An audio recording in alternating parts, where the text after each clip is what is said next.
The Square Ball Podcast. Welcome to the show. It's brought to you with Levi Solicitors. There is a 10% discount on your legal fees at levisolicitors.co.uk/The Square Ball. Propaganda returns for a new season. It's exciting, isn't it? Off the back of a victory. Dan Moylan with you, with Michael Normanton, who has returned from his holidays, and Moscow White as well. Daniel Chapman. Who hasn't been on his holidays? Ever, to my knowledge. So this is the show Propaganda, where we find out what's been said about Leeds United. Part one of this, of Propaganda, will be where we find out what Leeds fans thought of the victory against Wolves. And this week, look out for Propaganda Extra. If you're a TSB Plus subscriber, you will find bonus bits on top of the... It's like the cherry on the icing on top of a wonderful cake. The cake we're about to bake and serve you using the finest ingredients from the West Midlands. Okay. And West Yorkshire. And all over the world, actually. I've really stretched this one, haven't I? Wolf cake. Wolf cake. Let's get into that wolf cake then. So, what should we talk about? We ask our TSB Plus members. What have we got then? Who sent in what, Michael? You've been rifling through the mailbag, the audio mailbag. There's yeah. People recording tapes, wrapping them up in envelopes, sending them in. You've unwrapped them, unpacked them, put them in your tape player, closed the lid, press play, amazing. That's just one of the many new features. I mean, it's one of two actually for this season. Growing collection of C90s. The other one is Moscow's average scores that he collects. Not my average scores, the TSB Plus members. Is this where we tell Moscow just how average he is? Not quite. But you know what? I kind of agree with them. So well done, everyone. Yeah, this is now in the... so TSB Plus members, when they're sending in their feedback on the match, they can also do a player rater. And I sent out the draft kind of results in last night's daily email, Monday night's daily email. They've updated slightly since then because we left it open for a little while, so these have slightly changed from them. But still, the thrust of it, where it's Ilan Meslier and Brendan Aronson vying for player of the match, which is probably fair. Who was worst? That's what we want to know, though, isn't it? Who did everybody hate? Somerville, rubbish. Poor Jimmy. What did he get? 6.02? 6.02. But I mean, average, that's maths, live maths for you. I think him and Gelhardt were kind of early victims of the new 5 subs rule and kind of coming on late and not really having a chance to do anything. They were both fine. Jesse Marsh got 7.99. It's so annoying that it wasn't 8. Somebody just go in there and give him a 10 and tip it up. Over 8, yeah. So 7.99 for Marsh. We've got Meslier on an 8.25 and Aronson on an 8.5.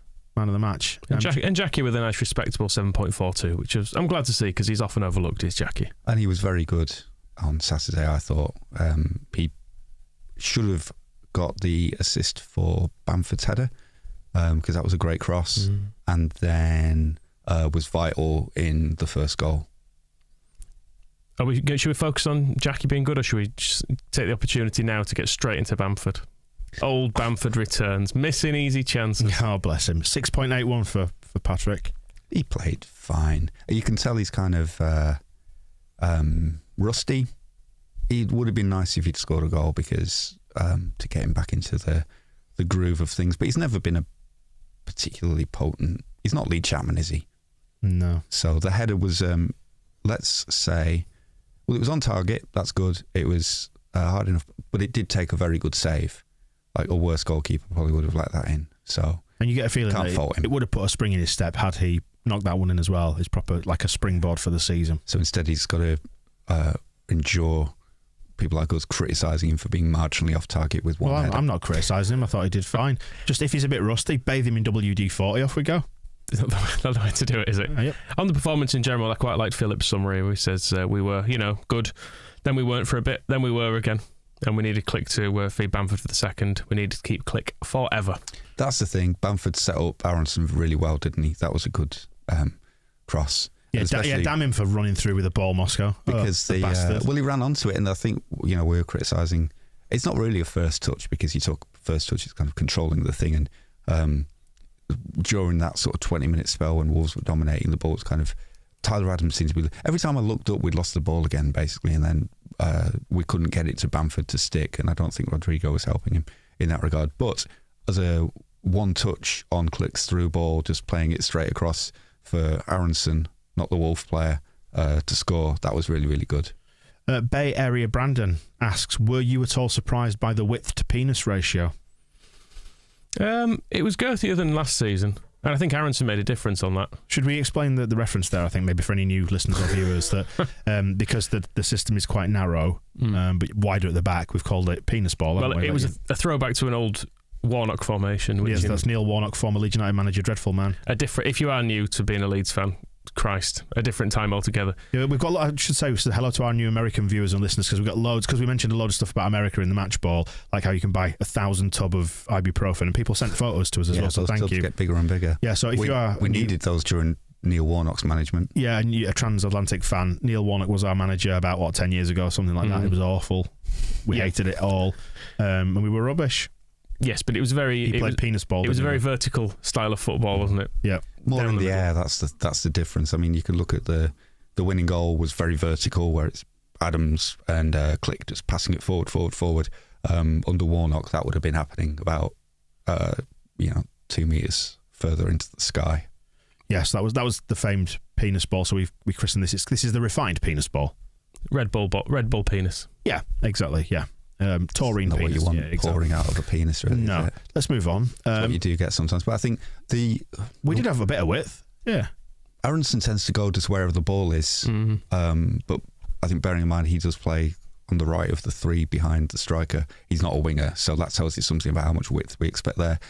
Harrison, you can see a lot about sort of the intended width by where he was for the first goal, which is running basically on a line between the centre spot and the penalty spot, where he takes it. It's again more Bamford praise. I think the chest layoff for Harrison was really good, and then it's probably the first goal is both goals actually are really good examples, I think, of what we're aiming for, because one of the things Marsh has says in one of his webinars about all his tactics and stuff that sounds really weird is if you can't really think of anything to do with the ball, just give it to the other team and then try and get it back from them.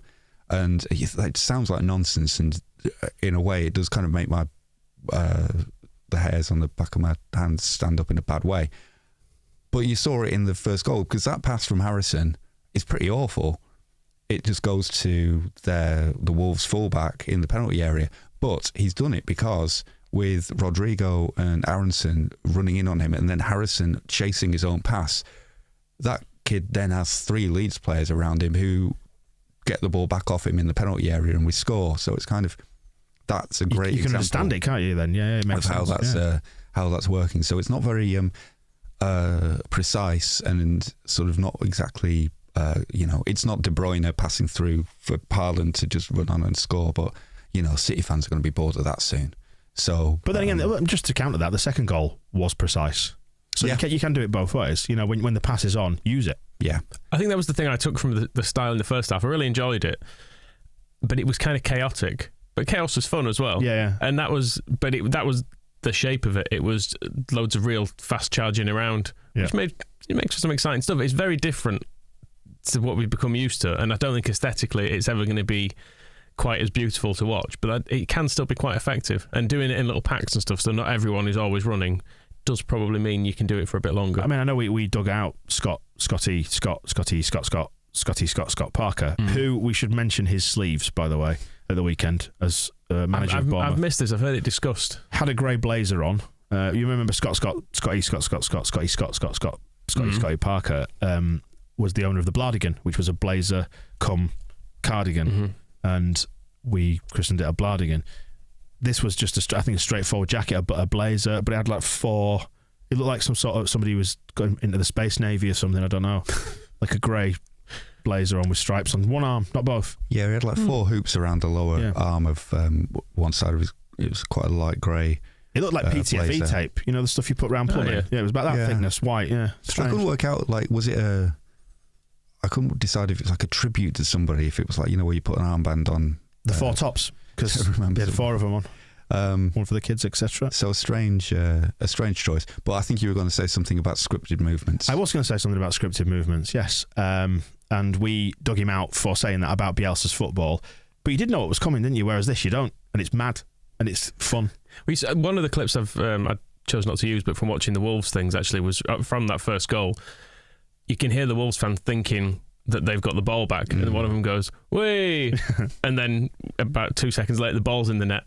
And I think that is sort of how the system is meant to work. That's the clip that was shot from their away end, wasn't it? Right down the front, and it turns and pans to the south stand, which it just explodes into life, which is wonderful. That was chaos as well, which I like. Hey, listen, we've got this new exciting format. It's called audio. People have been recording, sending their tapes in, as we said. You've unpacked them all. You put them into your tape player. Should we press play on one of them? Go on then. Which one? Which one do you want to go for? Oh, have you got a sound effect of like pressing play on a tape machine? Yeah, just they do that on Netflix documentaries, don't they? They're like Oh, just before we do it, just to close out the thought on penis ball, by the way, Scrooge just said, I can't do a voice message because I do this form at work, so it looks like I'm working. USA, penis ball, won as a game. I think it's in an American accent. He seems to have typed it in an American accent as well.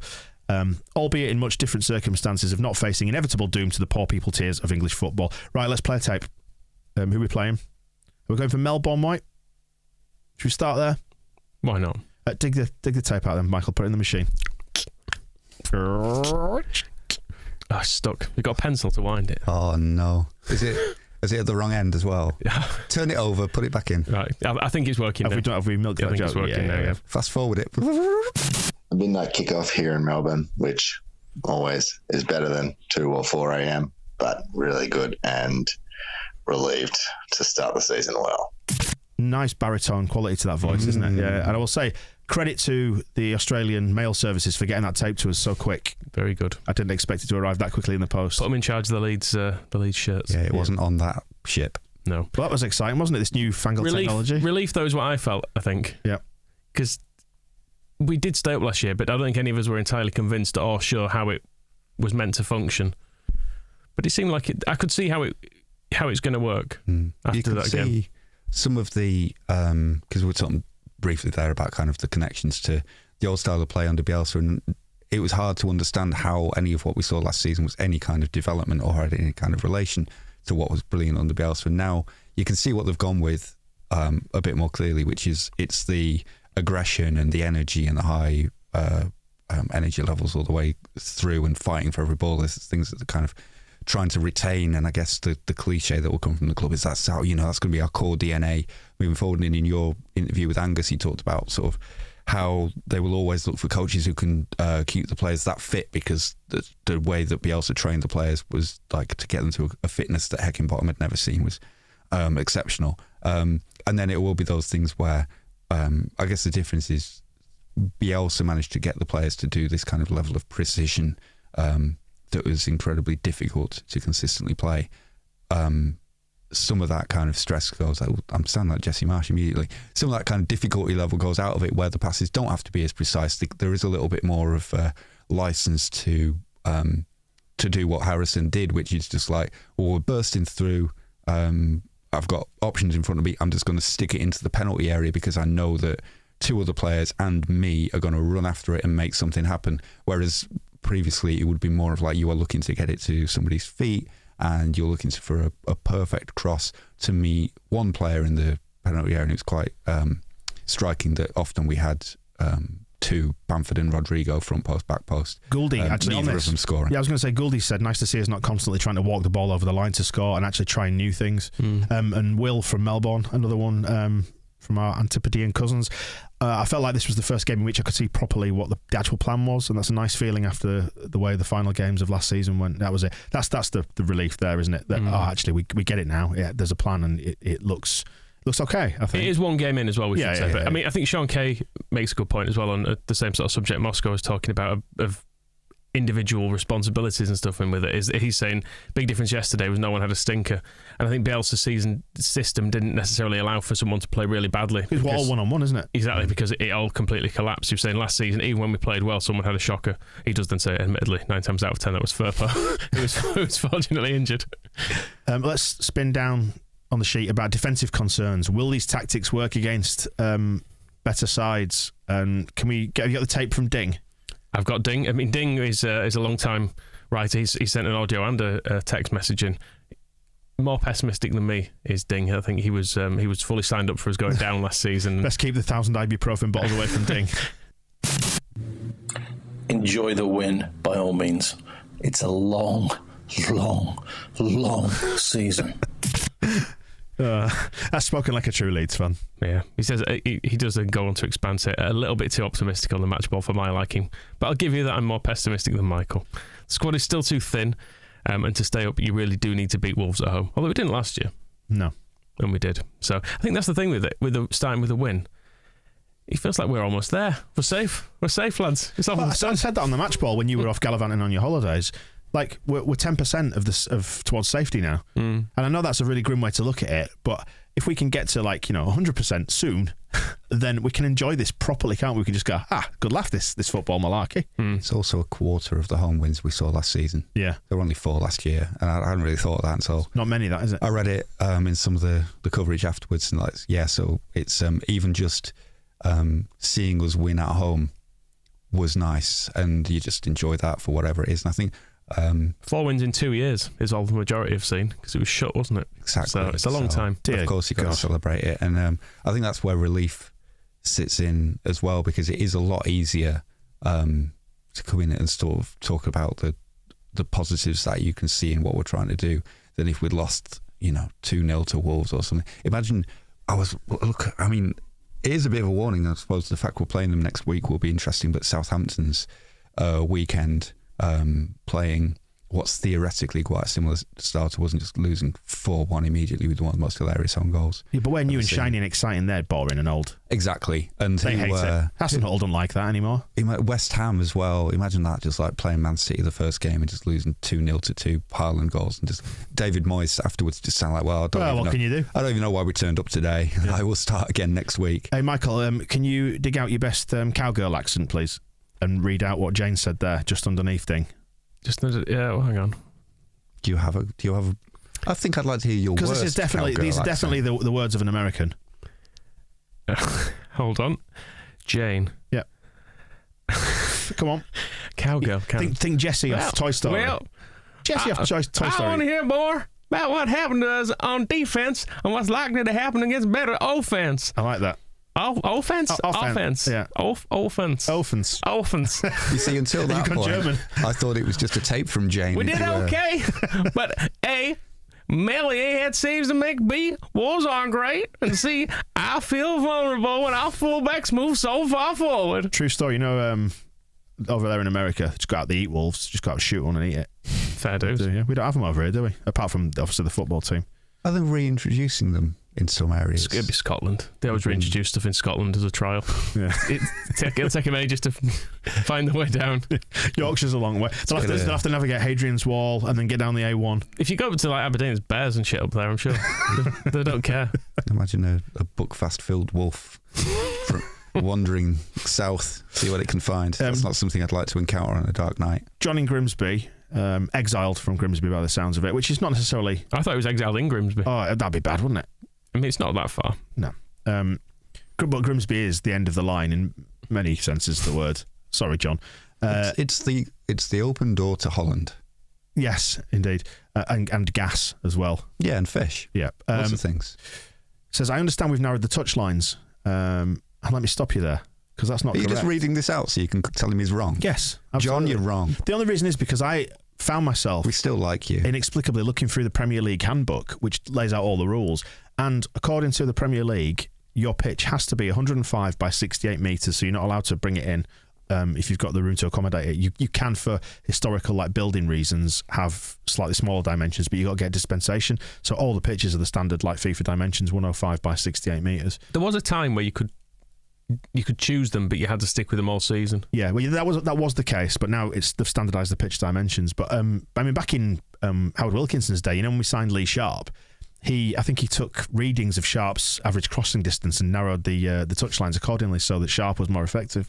And wasn't he effective? Yeah. So yeah, that's not the case. And you're not allowed, your grass is not allowed to be longer than something like 30 millimetres or something like that. There's all sorts of mad rules. There's a beautiful story with that as well, from Paul Trevelyan, who's Nicholas Dixon has painted his mural on the side of next to the Cop Gates, and you can also buy our See You Win special issue on our website, where one of the things he wanted Terry Cooper to do before a game was, because he played left back, was to measure out the distance from the side of the penalty area to the touchline, because it was different at every ground. So he was like, that's where you play, that's your area. So if you show to people this is how serious you are about the game, that you measure that distance out because it's different at every away ground. That's amazing. Everybody will notice you. And he was up for it, but then Terry Cooper broke his leg before the FA Cup final, so never actually got to do it. But yeah, that was just a great bit of thinking from the Beaver, as Paul Trevelyan was always known, still is known. Do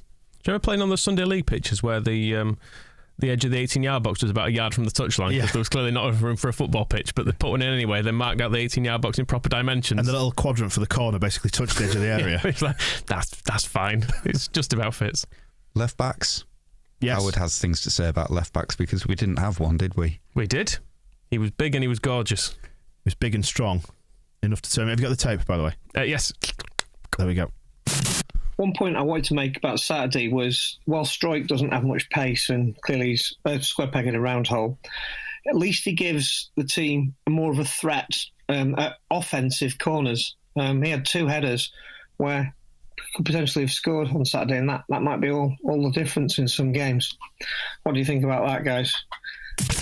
I just got caught up in him saying offensive corners then. It's what they are. Yeah, attacking corners. Same thing. But do Americans have a different name for corners? Offense. What were you saying before? Anyway. Offense. Yeah, I quite liked him at left back. He had a few dubious moments, didn't he? But I was thinking of... My big fear, though, is they'll make-do transfer policy. When you start saying, don't talk him into it. We need a left back. Yeah, we should still sign one, to be absolutely clear. But I didn't mind him there. I thought he did all right. Apparently, I missed most of this, but he was arguing with Jesse Marsh during the game, after the game, all the way through the game, about where he should be and what he was doing, and kind of making points about, well, if I'm here, they're getting in behind and all this kind of stuff. And so I think he's not necessarily...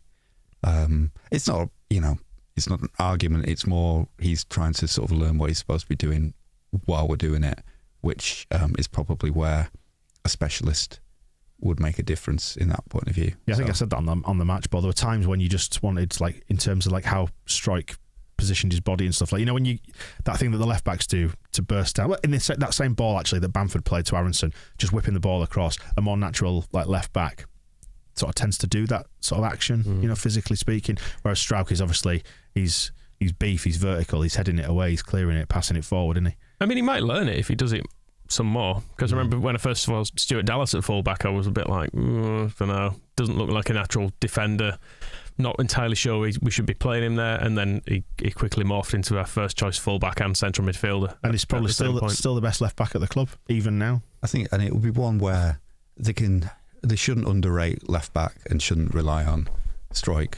And maybe even I'm a bit more optimistic about Firpo when he comes back, but the importance of the fullbacks for providing attacking width in the way that we're playing means that if we have an actual attacking fullback instead of a centre back being converted, it could make a big difference to us going forward. And it was funny with obviously Howard mentioned offensive corners, but for the defensive corners that the word talked about in advance from Marsh was saying that set pieces will be important. Den Donker's header that had to get that save out of Meslier was a little bit like that wasn't better than the corners that we were seeing last year. It was still somebody getting a free header, which with Struijk, Llorente and Cork and Bamford, who we use defensively at corners as well, all on the pitch and still giving up a defensive header is kind of like back to the drawing board on the defence corner. Speaking of the corners, actually, it was nice to see Aronson taking them and sticking with Leeds traditions. Can't be the first man. He stepped up for his first ever Leeds United corner. I was like, oh, new corner taker. And I was going to say, just pause that thought, because against Cagliari, he was taking him and varying him up and looking good and all that sort of stuff in a non-competitive match. That doesn't count. No. As soon as we got to Wolves, hit the first man. Yeah, I mean, I think set pieces are going to be a thing, aren't they, this year? And I was not kind if they're like that. Well, yeah. I know Bielsa more or less considered him cheating, though, didn't he? So. Yeah, we're starting from a low base, aren't we? So it needs some time to build it all back up. Literally no set pieces. Meslier was probably my man of the match, says Zach. Made a few brilliant saves, as well as his diving catch for a dangerous Wolves cross and always being off his line fast enough, that's a good point, to reach the ball before the opposition. Give him some love. give him some love after a tough last season. I don't think. I mean, he did have a tough last season in terms of he conceded loads, but I didn't think generally he was that bad considering what he had to do. Yeah, it's quite morale zapping though, isn't it? If you're picking the ball out of the net 4 or 5 times, every other week. Yeah, he gets plenty of love coming up in Heroes and Villains, does Melier. Well, I don't even need to listen now, do I? I'm just saying, the reason there's not more feedback on the forum is because everyone's put him into that. To be fair, I can see you've got a big pile of tapes under the desk there. Have they been sending in? I don't know where I'm going to put them all. Well, I'll just record. Just chuck them in the ocean. Just put top 40 over them. Just chuck them in the ocean, then up in that big junk. There's like a big thing in the middle of the Pacific, isn't there, where all the junk just accumulates. If our home shirts are at the minute. If we're still pretending it's the 1980s, then that doesn't exist and no one cares about the ocean. What, the old junk thing? Yeah. Okay. Fair enough. We've got to burn some, I don't know, fridges later on. Release some CFCs into the air. Some fluorocarbons. Fluorocarbons. There we go. Right. Where were we?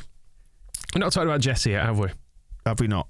Not yet, not really. And he was well rated because he was part of Moscow's rate the team. You should stick referees on there as well, by the way. I did have a thought because it means we can just see how low each, because the referee will obviously never get more than like a 5, even if they give us a load of pens. But I'll do that. Jesse Marsh. Anything else you want? Yeah. Jesse Marsh 7.99. So if we include him with the players, he was in 3rd place, which I think is fair enough.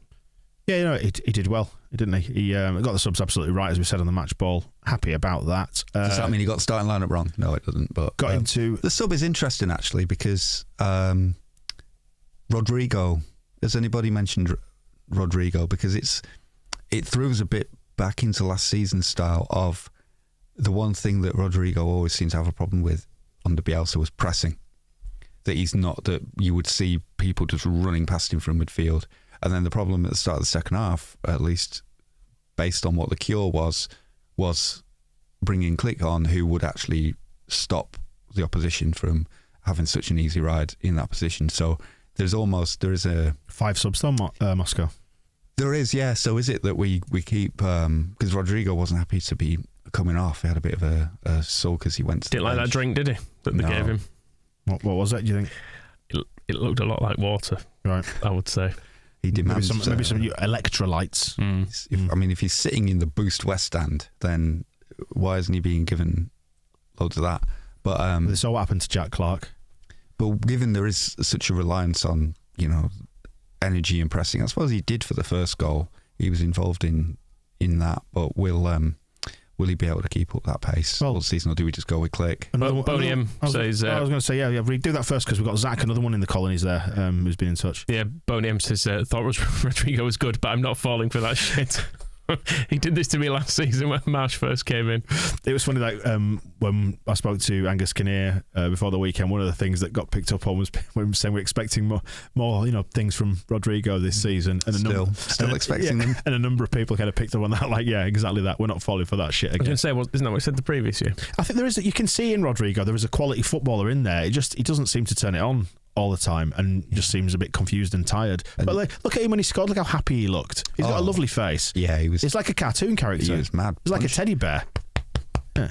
Like an angry. That hurts. Yeah. And he was doing a lot harder than me because he's got stronger arms. But probably got a stronger chest as well. Compare him to. I think we might need a doctor. Aronson for like non-stop running around, and then the imagination and the some clever passing and stuff.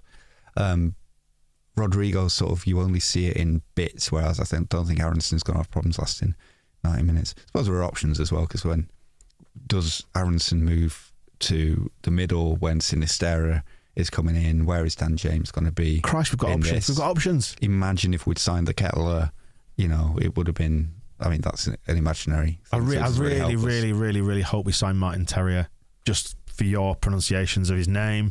Martin Terrier. From where? From where? Is he from the same place as Rafinha? Yeah.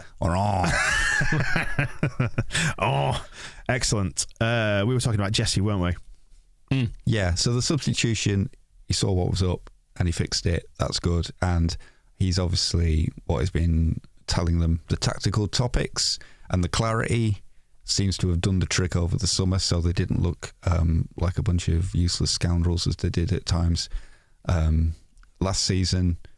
Managed to avoid chinning Click, and tried taking all that out on Bruno Lage instead. So that's a lot better. Yeah, good. I think he might have hit Bruno Lage. Did you see his chin at the end? Oh, I forgot to mention Zach from Australia's comments. Do you want to do this? Because obviously his accents are your speciality. You see, this is why people need to just send in the tapes using SpeakPipe, is because if you don't give us your own voice, Michael is going to do an impression of what he imagines you sound like. Jane, next time, just do it yourself so we don't have to go through this. Yeah, we want to hear everybody's voices on the show, because you have to listen to us blathering on week after week after week. So why not get yourself involved? And we'll edit you down, we'll make you sound good. I'm actually very intrigued to know. Like, I'd love to compare Jane's actual voice. There will be no difference. To what we heard. I would guess. What about Zach from Australia? Where's Zach? He's in the Rodrigo bit there. I know. You're doing Tony Dorigo. You're channeling Dorigo. I know there's only one match, but the effort levels on Rodrigo look like they've gone up to 200%. If that kind of performance becomes the new normal, the injury to Sinistera might actually turn out to be the best thing that could have happened, because there's no way Rodrigo's starting ahead of him. You don't get this shit on Arsenal Fan TV, do you? Hey? If effort levels have gone up 200%, does that mean they've tripled?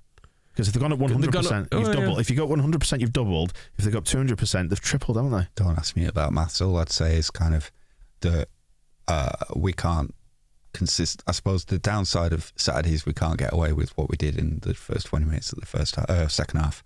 Too many more times. The good aspect of it was that they didn't get really any clear chances out of it, apart from the corner and then the one that Rasmus got his brilliant tackle in on Hwang. But Rodrigo's role in not helping us get even a touch of the ball in those 20 minutes. I don't want to put all the blame on him, but him going off seemed to fix it. So, it does kind of look that way. Problem meets solution. There's a question for going forward. The view that it is one game and the relief and all that sort of stuff. And fitness will build. Fitness will build as well. Fitness will build as well. But then it's the question is like, is it a Rodrigo fitness thing? Because we've never seen him really manage to sustain that pressing. He doesn't do the Bamford work. I mean, we're all comfortably over 30. I mean, I think how easy it is to get tired in life. Maybe he's just a bit tired. Maybe so. I mean, whether or not he starts, like you say, if Dan James comes back, if we want someone who can do relentless pressing, the idea of Aronson and James chasing you is just that's tiring to think about, isn't it? Yeah, it is. And I think, I can't remember where I was reading it, but there's a sort of school of thought. Now, it might have been somebody on Wacko posted it actually, about there's a school of thought in rugby now where people are trying to finish the game with their strongest team rather than necessarily starting with it, because you can make more stuff happen in the final quarter of the game. And with 5 subs, it's interesting to think about that, isn't it? Like, do you unleash all the pace like in the second half when people are starting to tire? Do you do what Eric Ten Hag did and bring 3 on in the 89th minute when you're losing to Brighton? It's great, isn't it? That's a good tactic. Let's not get too excited about them. That was always a Warnock move as well, wasn't it? If it's already been mentioned on this podcast, he used to say, who's got an appearance bonus? You're going on. But now you've earned it. These allegations have always been denied. Yeah. And they will earn their own. But they have been made by several people who played for him now. This is true. The substitution story with Warnock that I always like is when we were playing away at Middlesbrough and we were grinding our way to a 0-0 draw, and the away fans, the Leeds fans, started singing at him to make a change, bring your subs on, and he sarcastically clapped.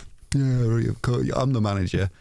And then Middlesbrough scored, and so he had to quickly bring on 2 players as quickly as he could. And I think we ended up drawing, but it was yes. That's how good it got under Warnock, where we were chanting at him to make a substitution. So all these Yankee Johnny come latelys, they've missed all the fun, haven't they? The joy. I mean, yeah. I keep thinking of Brendan Aronson and comparing that position to Danny Webber. How far we have come. And did we lose? This was 6-4 under him, or was that 7-3? It was 7-3 definitely, wasn't it? 7-3, yeah, under Nottingham Forest, which was grim times. Listen, we've got to wrap up the show in the next 5 minutes, but we've got stuff to get through, so let's do that. Let's give a shout out to the old lady that JB. I mean, we don't know how old she is, so maybe that might be. It's all relative, isn't it? A bit mean, yeah. I mean, if JB's 10, someone over 30 looks old, don't they? Shout out to the old lady in front of me in the Kop, who, with 5 minutes to go, as we couldn't get out of our own half, turned round and told me we'd definitely win the match 2-1 as she put a tenner on at 4-1 for Leeds to win this game 4 weeks ago. The reverse Michael Normanson. knew that we were definitely going to win, and she was absolutely right. Gamble responsibly, kids. See, had I been in the ground at this point, I'd have been going, money on Wolves, money on the draw, money on the draw. I need some compensation to get me through this. But I wouldn't say it was never in doubt. It looked a bit in doubt. Click coming on helped. The way the second half started, I was worried. And also, I was watching this on a bad stream on holiday, and the internet had packed up for the first half, so I have since watched it, but I'd not seen the good stuff. I'd read that we were doing all right. Yeah. But by the time I actually got to watch it, Wolves basically had the ball for like the first 20 minutes of it, and I was thinking, oh shit, this isn't looking great. The worries, we mentioned the worry of the those 20 minutes when we didn't have the ball, but it's interesting that the big chances for Wolves didn't come during that spell. So the vulnerability is there, like the goal that they scored. Rasmus, come on, be the hard man you look like. Be the guy who tackled Hwang in the second half. He'll get there. He'll get there, will Rasmus. And then the way that they went diagonally across again for the Dendonker's chance just before half time. That was a brilliant save by Meslier. But once you've got a player into that position, it should be a goal. It was a bit of a worry, and it did get very, very. Those few minutes before half time were probably the most end-to-end basketball frantic chances either end, because we just had that Jackie's cross where Rodrigo and Bamford were both sliding in on it and could have scored there, and then we nearly conceded at the other end. So all this stuff about I guess the one thing where I don't see what's happening particularly is a development from where we were, is this idea of us being more pragmatic and solid at the back, and that it'll come, Moscow. That game could have been a 4-4 draw. Hey, Moscow, what was... and I would have loved a 4-4 draw. I'm not complaining. It's interesting. Cockstrauker, clever, wants to point out your sad face in the background. You know those two Wolves journos who took a photo of themselves getting all giddy on 6 minutes, and you're lurking in the background there, Moscow, just sat between the pair of them with a face like thunder. And then they showed a picture of themselves at full time looking miserable because we'd beaten them, which was glorious. But the nice thing there was seeing your face in the background. If you haven't seen that, by the way, I think we retweeted it, so it's somewhere on our timeline at the square ball. What was going through your mind at that point when they were 1-up? I mean, I was just watching a game of football. I don't know what those two clowns are up to. Why would you do that? What part of being a journalist is like, let's do this photo? It's just mind-numbingly. Some people enjoy it. Yeah. What aspect of that is to be enjoyed? A photo of two people 6 minutes into a football game pulling daft faces because Moscow, the team scored. Web 3.0. That's all I've got to say. Maybe they'll turn it into an NFT. I mean, it might be them to it on that one. If anybody does want to turn that into an NFT, that would be quite spectacular. But not you, Radrazani. Yeah, not you. Strange behaviour. Some of the other miscellaneous stuff that's been sent into us as well. Kevin was pleased with the fact that we have blue names and numbers again. Liked that great deal. Yeah, been after that for a while. Moo Cow White says maybe we need a look at what you could have won section where we keep an eye on Burnley while we're enjoying time in the sun winning. Definitely. I did have a little listen into our Burnley friend, who did a video about us in over the summer, weirdly, but he seemed happy. I just tuned in for a little bit. I couldn't find anything particularly worth clipping, but it was nice to see him happy again. Well, how did they do on? They played Luton, didn't they? They drew with Luton, which was a bit of a letdown after the battered Huddersfield. Huddersfield. Yeah, I mean the whole thing's a letdown, really, isn't it? They were good against Huddersfield, though. Apparently, they were like passing it and stuff they've not seen for years. It was quite surprising. But I flicked on Sky yesterday evening, I think. Just to sort of laugh. I think it was an EFL game, wasn't it? And you see that goal by Sarr from Watford. Put the telly on because nothing better to watch, and the highlights from that were on, and I had a moment where I thought, could have been us. There's no Brendan Aronson in that team, is there? No, if we're down, there isn't. Nice day out for Angus Kinnear, though. Of course, nice day out for Angus. We've got one more tape to play from Jelly, so do you want to just get that out? Let's labour the point right to the end of the show. Do we have to do this every week? Do we? Yeah.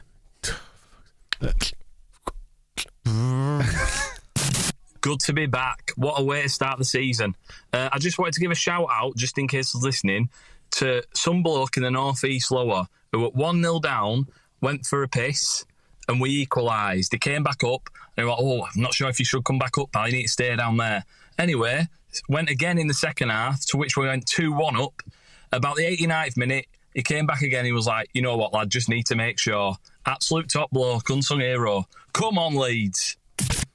We had a Burnley accent there. I was just going to say, I'm picking up hints of mountain there. Bit of Blackburn. Lancashire mountain. Yeah. Blackburn, a Bolton, or somewhere over there. Please, people, do not be put off from sending in your voice memos from the treatment that you're getting. How do they do it, though? How do they send in their voice memos? That's the important bit. If you're a TSP Plus member, you'll get... it's best to check the email, the last email before the game, that you get every day as part of your membership. And it's on the website as well. If you've got the menu, it's called Talk to Us TSP Plus. In there is... there's just a button, and you press the button. Like the Sugar says, Babes. Can we access your microphone? And it says, yeah. And then you read the message, and then we listen to everything you do for the rest of your life. And then there's a box to put your name in. It's all a trick. And the options then beneath that is still there's a Google form, and you can fill in your thoughts on the game and do the player ratings as well. So do both. But we will be. I think the theory is we'd like to encourage people to send the audio ones. Obviously, the practical outcome is that we some people on this podcast are just going to make fun of your accent and accuse you of being from Burnley. It is a terrible accusation. It could be a bit of Skipton, out of Skipton there, maybe. The Greater Skipton. Greater Skipton. Up near the borders. Yeah, I don't want just in case Jelly's the right side of the hills. Is that what you're claiming? You're Greater Ilkley, aren't you? Very much so. Yeah. Very much so. The same people collect our bins as they do in Ilkley in Bradford, let me tell you that. But they're not full of chicken nugget wrappers like Bradford. the organic foie gras that they're having up in Ilkley. Muesli munching pricks. We'll say, by the way, as well, we have put a time limit on the... chicken nuggets are great, by the way. They are now against them. Yeah, you love a good freezer tapas, don't you? Bloody love it, yeah. Freezer tapas. There is a time limit on the voice memos, because we did find that when we were opening it up on WhatsApp that some people were sending really long messages in straight in the bin. Has to be said. But thank you for your contribution. There is enough room there for you to get your point across. And there's room for everybody. And imagine if people on this podcast started just droning on and on without being interrupted for ages. It would be terrible if that was a new... no one would ever do that. A new development after 12 years. Let's wrap it up there then, and we will return with the other half of propaganda. The opposition fans. We've got Wolves fans. Is Mr. Miami in there? He is. Now you can make fun of these people's voices. Is Mr. Miami in there? You know that's right. Thank you, Michael. Sorry, I forgot his catchphrase. I don't think he even says it. We've got a clip coming up. I'm going to tell you. I don't think it's in there. I don't think he's very happy. No. Stick about for that. Watch out for that appearing in your feed in the next 24 hours, and we'll speak to you in a bit. The Square Ball Podcast.